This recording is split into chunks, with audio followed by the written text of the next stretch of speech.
আজ একটা কথা না বলতে খুব ইচ্ছা করছে যে আমরা পুরুষরা না কিছু সময় কান্না করতে চাই না, কিন্তু আমাদের কান্না করতে বাধ্য হয়।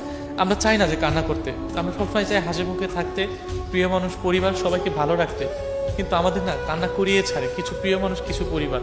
দেখুন, পুরুষের না সমস্ত দুনিয়ার সব কষ্ট সহ্য করতে পারে, কিন্তু তার প্রিয় প্রিয় মানুষের জন্য, পরিবারের জন্য সে কখনোই তার খারাপ চাইতে পারবে না, কখনোই না। কিন্তু আমি না সেই প্রিয় মানুষটির কাছে না বোঝা হয়ে গেছি। আমি কখনোই কান্না করতে চাইনি, কিন্তু আমার প্রিয় মানুষ আমাকে বাধ্য করিয়েছে কান্না করতে। যেই মানুষটা সবটা সময় হাসি মুখে থাকতো, যেই মানুষটা সবটা সময় চঞ্চল থাকতো, যেই মানুষটা অন্যকে হাসিয়ে বেড়াতো, সেই মানুষটা আজ প্রিয় মানুষের জন্য কান্না করছে, সেই মানুষটা আজ পরিবারের জন্য কান্না করছে। আমার মতো না এমন অনেক পুরুষ আছে যারা কিনা না যে পরিবারের জন্য, প্রিয় মানুষের জন্য সবটা সময় কান্না করে। যে মানুষটা কখনোই তার চোখ দিয়ে পানি বের করেনি, সেই মানুষটাও প্রিয় মানুষের জন্য পানি বের করছে।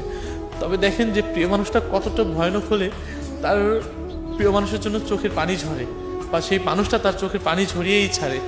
পুরুষরা না এমনই, জানেন, যে কিছু সময় না খুব স্বার্থপর হয়ে যায়, যে নিজের ক্ষতি হবে, নিজের খারাপ হবে, নিজের ভালো হবে না জেনেও পরিবার তার প্রিয় মানুষকে সবটা সময় ভালো রাখার চেষ্টা করে। আমি এমনও পুরুষ দেখেছি, এমনও ছেলে দেখেছি যারা কিনা জানেন যে প্রিয় মানুষের মুখে একটু হাসি মুখ ফুটিয়ে তোলার জন্য দিনের পর দিন কষ্ট করেছে, দিনের পর দিন কষ্ট করে যাচ্ছে যে একটুখানি তার প্রিয় মানুষের মুখে হাসি ফুটাবে বলে। আমি জানি না যে আমার প্রিয় মানুষের কাছে আমি কেন এত খারাপ হলাম, বা কেনই প্রিয় মানুষটা আমাকে এত দুঃখ দিল, বা আমি তার কাছে এত কষ্ট পেলাম। আমি তো তাকে সবসময় ভালোই রাখার চেষ্টা করেছি। আমার মতো এমন অনেক ছেলে আছে, অনেক পুরুষ আছে যে কিনা রাতের পর রাত কান্না করছে, জীবন্ত লাশ হয়ে এখনো বেঁচে আছে। হয়তো তার জীবনটা আছে, কিন্তু তার মনটা জীবন্ত লাশ হয়ে গিয়েছে। আমি জানি না যে আমার দুঃখটা, আমার কষ্টটা আমি তাকে কিভাবে বোঝাই, কিন্তু বিশ্বাস করে যে দুনিয়ার কোনো ছেলেই না সহজে কান্না করতে চায় না। যে তার প্রিয় মানুষ যদি তাকে ছেড়ে যায়, বা তার প্রিয় মানুষ যদি তাকে কষ্ট দেয়, সেটা যে কোনো পুরুষ না অনায়াসে কান্না করে দিবে, আমি বিশ্বাস করি। আর পরিবারের কথা কি বলবো, কিছু পুরুষ না এমনও অত্যাচার, এমনও কষ্টে থাকে যে তার কান্না করতে বাধ্য হয়।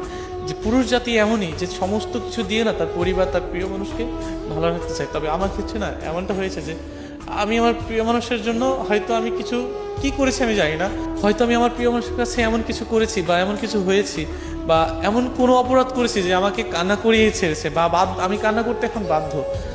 আমি জানি না যে তার কাছে আমি কিভাবে, বা তার ভালোবাসাটাকে আমি কিভাবে পাবো, বা আমার ভালোবাসাটাকে তাকে কিভাবে বোঝাবো, আমি জানি না। কিন্তু বিশ্বাস করো, আমরা কখনোই ছেলেরা না কাঁদতে চাই না, কিন্তু তোমাদের ভালোবাসা বা তোমাদের কিছু ছলনা থাকে যেটার জন্য আমাদের কাঁদতে বাধ্য করে। আমি জানি না যে তার কাছে আমি কিভাবে ভালো থাকবো। আমি আমি আমি আমি বেঁচে আছি, কিন্তু আমি একজন জীবন্ত লাশ হয়ে আছি। পুরুষ বড়ই কপাল পোড়া, সত্যি কপাল পোড়া।